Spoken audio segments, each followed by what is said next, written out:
So, welcome back to another YouTube video. I thought I'd do a bit of a review for an 8Y RS3. Haven't had one on the channel. I've had an 8Y S3 Saloon with a bit of a review, but it's a bit of a new take on it. So yeah, this RS3, it's owned by Detail Code. If you haven't checked Detail Code, I'll check them out. They do snow foams, pH neutral ones, so you can have it on your Saturn car as well.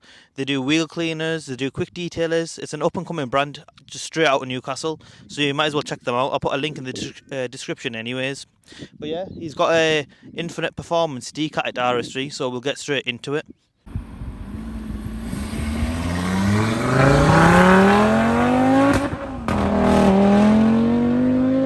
In the RS3 now, I'm joined by Gian, and we're in the, I closed the window, I don't know if you can hear me, but we're in the decatted RS3 8Y. It was done by Infinite, wasn't it?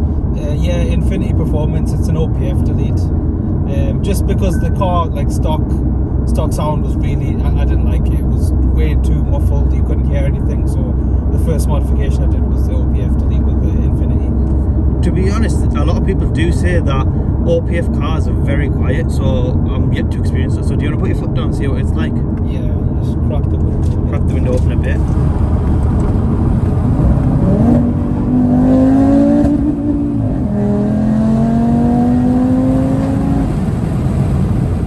That is ridiculously loud.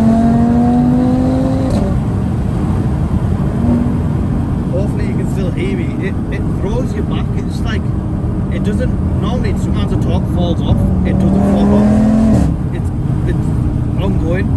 I like, do you know, you got like a crackle on the upshift as well? Yeah, some cars you don't have that crackle on the upshift. Like that sort of, almost like a DSG fart that you get like a Golf R. Yeah. It's got that similar vibe if you're accelerating on the upshift, or if you downshift at a bit higher RPM, which it does sound good. Yeah. It's weird, it like hits in the stomach. It's just like, it's never ending. Do you know roughly the power that it's running, the torque and like that? So I don't have any exact figures, but I'd say it's probably running about 420 to 430 brake horsepower. Yeah, it'll probably be similar to the A45S, the newer version of the A45S with the drift mode. I think they're running 421, 420, but obviously because it's tuned, I reckon the torque will be a lot higher in this, because it just feels like you're pinned down, you can't get up. How long have you had the car for? So I got the car back in 2022 March, and I believe I was one of the first in the Northeast to get this car, because I put my order in back in 2021 October, waiting about 6 months for the car to come. So yeah, I've probably owned it for just over a year, about a year and 2 months now. Yeah. What modifications have you got on it already? So first was OPF delete, that got done first. Then it's lowered.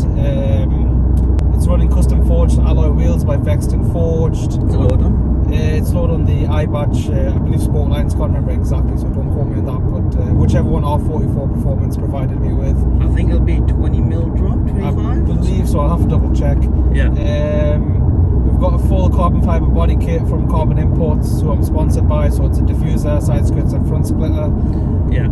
And that's pretty much it. It's not crazy modded, it's a bit OEM plus at the moment. So yeah.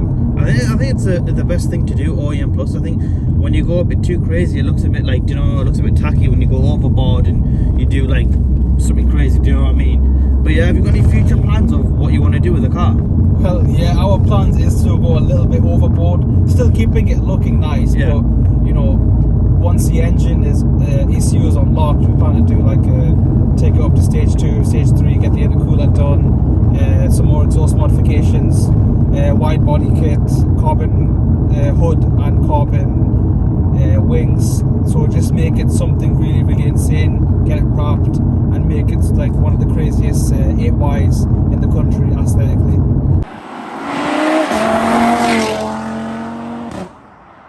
Have you got like a rough power goal that you want to go for, like a stage 2? I know stage 2 and this is roughly going off the 8V, it's a similar engine. I think a stage 2 is around 520 to 550. Are you looking for a stage 3 around, I think it's 700 or something crazy like that? I mean, we'd be happy around the 550 to closer to 600 range. I think, you know, you can have more power, but it's, you know, about also understanding how much stress your engine can cope with. Yeah. So yeah, probably about 550 close at 600 is our top end goal. I'd say anything more is just overkill, because do you daily drive this as well? Yeah, that's it. It's a daily driver, so you know, commuting to the sort of shops and back, getting your groceries, going to the gym. So I think you got more than enough power to go to the shops and back. Yeah, that's it. But yeah, is this your first RS3, or have you had an RS3 in the past, or what car did you come from, and was it modded like this, or? So this is my first RS3. The car I came from was a BMW 440i, so that's a B58 platform, which I was running a stage 2 tune with also a D-Cat. That was a very, very fun platform. The B58 is great, like so much power in that platform. Inline 3-litre engine, you can't beat it. Sounds amazing and performs amazing. But this, in my opinion, is just a different level of raw power. The BMW was powerful, but the power that you stated on like a dyno sheet is you don't feel that same power on the road. You can't put it down. Yeah, you can't put it down. Like you'd feel the rear wheels spinning up before the power went down. Whereas this, once you put your foot down, you can feel the G-force and everything working together to like propel you on the road. I think with these cars is once you've got like a good set of tyres, like probably like P4Ss or like Goodyear Eagle F1s, I think they're called, you can put the power down well. I know P0s are really good on this car, but it's only when the P0s are warm, because I used to have P0s on mine, did a launch control, back end came out, it was a bit of a nightmare basically on them tyres. But Goodyears and basically Michelin P4Ss, in the rain they were solid. I think this car feels a bit more planted compared to my 8V. I think it's down to that torque converter. It just seems like it seems a bit more comfortable as well. It's less insulated because you can hear the exhaust a lot more, but I don't know if that's down to the D-Cat, but it's a lot more like luxury, if that makes sense as well. Yeah, I mean the main thing that makes a huge difference is the RS torque splitter, where it can send power to whichever wheel needs it the most. I think the main problem with the 8V was the understeer issue. Yeah. With the torque splitter, it annihilates that, and it makes the car a lot more fun. You can really attack corners at a lot higher speeds with a lot more confidence with the torque splitter, because you know that it's going to direct the power to the correct wheels to keep you in that corner. And also, I think it is a slightly more comfortable. When I was in the 8V, it does feel a bit more insulated, like you're a bit more in a box. Whereas I feel like the 8Y, I don't know if it is just the exhaust, but I do feel like it's a bit thinner on the interior, so you can't experience it outside a bit better. Also with that torque differential, I think it's called, whatever it's called, it's a lot more solid. So do you know when you go stage 2, I know a lot of 8Vs, when they went stage 2, they blew the rediff, whereas I'm pretty sure this is like, it's solid. I know a guy's done a couple hundred launches in his 8Y and it's not had a single like misstep or anything like that, so that's one benefit of the car as well. But I'm just shocked how like the damping on the suspension's a lot better. I felt like mine was like, after when I had it stock, when I didn't have the gasket, it was a bit like, it used to bunny hop over like bumps and stuff, if that makes sense, a bit crushy, whereas this is a bit more like refined and relaxed, if that makes sense. But yeah, that'll probably be the short end of the video. It's going to be a bit of a short one. But yeah, have you got anything to shout out? Yeah, so we recently started our company Detail Code in March. It's a detail car care company that sells all your chemicals and stuff that you'll need to clean your car.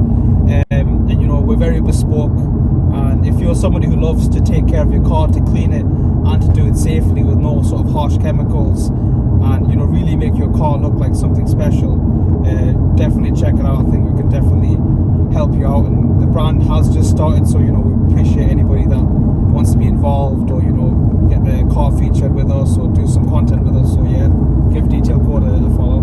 Also, I noticed that Detail Code, compared to other detailing brands, is that they use a lot of pH neutral stuff. So especially for my car, which is satin wrapped, I can't use acidic based stuff because it'll just fade the wrap even faster. So that was a good benefit. And also, you kind of want to use pH neutral stuff on your car, because anything acidic will start making the colour like go off a bit. Yeah. But yeah, if you're interested in Detail Code, I'll leave a link to their website in the description, and follow them on Instagram. Is it just detail.code or is it Detail Code? Or? Yeah, it's detail.code. You should be able to find it online. I think what you said about the chemicals is very true. You know, there's a lot of companies that will just sell you very harsh chemicals. Like cheap, nasty chemicals, basically. Yeah, I mean, just because it gets your car clean straight away doesn't mean that using that chemical over a long time is good for your paintwork. Whereas our stuff, you know, we've done a lot of research in what's going to be safe for your car in the long run. You know, just because something strips off all the dirt in the first wash doesn't mean that it's a chemical that's going to be the best for your car, for your paintwork, for how it's going to look. So yeah. Have you got like a car Instagram that you want to shout out as well? Yeah, so the car page is Viper RS3. That's VIIYPR_RS3, and then the detailing page is detail.code, and that's how you can find content on the car on both of those pages. Yeah, so if you enjoyed this video, just basically drop us a subscription, follow Viper on Instagram, and also Detail Code on Instagram, and hopefully I can get out and do a bit more videos like this. Maybe not with like less RS3s, because I do a lot of stuff with RS3s, maybe with a few more other cars, and then yeah, we'll probably take it from there. So if you enjoyed the video, just drop me a like and a subscription. Then I know a lot of people are wanting this type of content. Well, until then, we'll probably see you then. That is ridiculously loud, but yeah, we'll see you then.